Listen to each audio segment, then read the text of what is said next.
Crônicas do Amanhecer. Por Feijão, Centro Espírita Allan Kardec de Balneário Gaivota.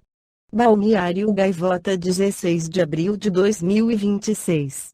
De Parque dos Pesadelos a Prêmio Internacional, como é a melhor escola do mundo no litoral de São Paulo, parte 1. Uma escola com salas de aula, corredores, quadra, carteiras, quadro negro, portões, professores e alunos. Parece uma escola qualquer, mas essa foi eleita a melhor escola do mundo. Mas o que a torna diferente? Para o diretor Regis Marques Ribeiro, de 43 anos, a resposta não está na estrutura física. Eu falo que a gente não tem nada de diferente de outras escolas, porque vêm as pessoas aqui visitar e olham e falam, é só uma escola. Segundo ele, o que mudou foi a intencionalidade no trabalho e a decisão de transformar uma realidade marcada pela violência. A Parque dos Sonhos, em Cubatão, no litoral de São Paulo, foi construída em 2013 e começou a funcionar em 2014. Quando Regis assumiu a direção, em 2016, encontrou um cenário crítico. A escola era conhecida como a Parque dos Pesadelos. Ele relata episódios constantes de furtos, brigas e vandalismo. Aqui a escola era furtada, era roubada, os alunos se agrediam, os professores entravam aqui e pediam para sair, lembra? No segundo dia de trabalho, levou um choque. No dia 23 de janeiro tinham tacado 5 pedras na minha sala. Eu cheguei e encontrei as pedras no chão. Em outra ocasião, uma mãe entrou na escola com uma barra de ferro para agredir um aluno. Eu no meio não sabia se chamava o SAMU, se segurava a mãe que estava com a barra de ferro, o menino tendo convulsão. A virada de chave veio com uma mudança de visão sobre o que deveria ser feito para mudar aquela realidade. Eu chego com toda uma ideia de não violência, de transformação social, de motivação. A proposta de Regis era que o local se tornasse em um ponto de paz, e não de violência, e a iniciativa envolveu professores, alunos e toda a comunidade no entorno. Ações pequenas fizeram diferença. Em vez de um único projeto grandioso, vieram várias ações menores, que somadas tiveram um impacto real. Não teve um projeto grande, falar assim, vamos fazer isso que vai mudar tudo. E sim vários projetos pequenos que se tornaram grandes, conta. A escola implantou oficinas, ampliou atividades culturais e esportivas e criou a Semana da Não Violência, com rodas de conversa e debates. Um dos projetos mais emblemáticos foi o Escola Vai à Sua Casa, em que professores visitam alunos com histórico de faltas ou indisciplina. O nosso foco era mostrar como a escola era importante na vida dessa criança. Como a escola poderia mudar a vida dessa criança. A proposta também transforma o olhar dos educadores sobre alunos problemáticos em sala de aula. O professor muda a forma de ver o aluno, porque ele anda por onde esse aluno anda, ele enxerga o que esse aluno enxerga. A mudança refletiu nos números.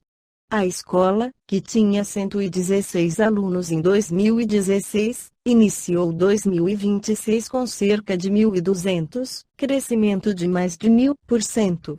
Além disso, os registros de ocorrências praticamente desapareceram. Hoje na escola, não registramos boletim de ocorrência já fazem 3, 4 anos, comemora. O sentimento de pertencimento passou a fazer parte do cotidiano dos alunos, que agora zelam pelo ambiente. A escola é sua, a escola é de vocês, a escola não é minha, costuma dizer o diretor aos estudantes. Quando há danos ao patrimônio, por exemplo, a resposta é pedagógica, além de se desculpar, você repara o erro. Assim, alunos que quebram carteiras ou picham paredes são totalmente responsáveis pelo conserto ou restauração. Prêmio Internacional e criação da rede. O reconhecimento internacional veio com o World's Best Show Prize, concedido pela T4 Education, uma plataforma global que une líderes da educação no mundo.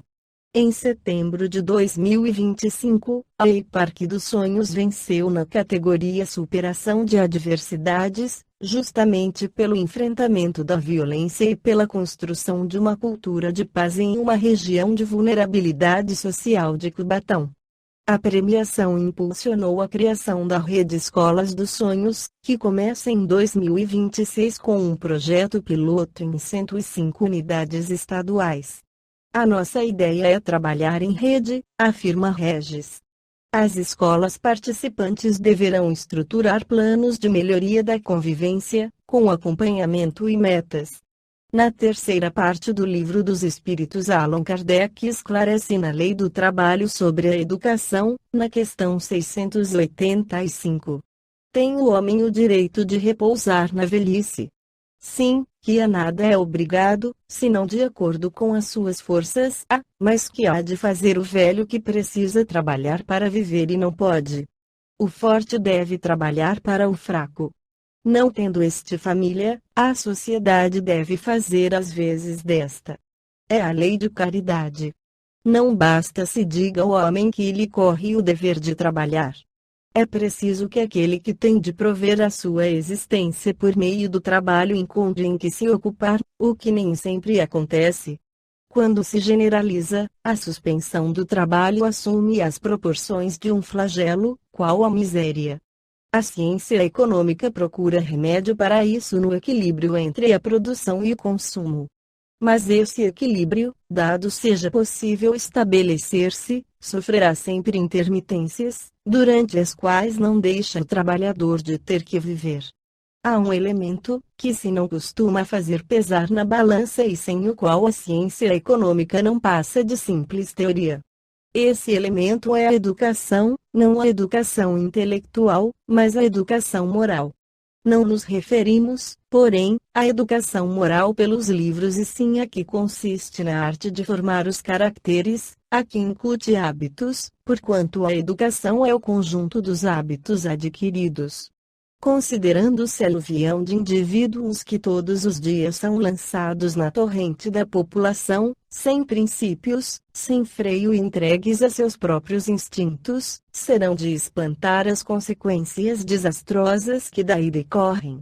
Quando essa arte for conhecida, compreendida e praticada, o homem terá no mundo hábitos de ordem e de previdência para consigo mesmo e para com os seus, de respeito a tudo o que é respeitável, hábitos que lhe permitirão atravessar menos penosamente os maus dias inevitáveis.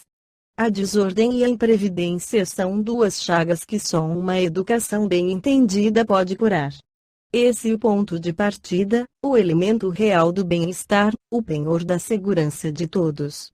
Esta foi a crônica do amanhecer de 16 de abril de 2026. Por Alfredo Feijão Lopes.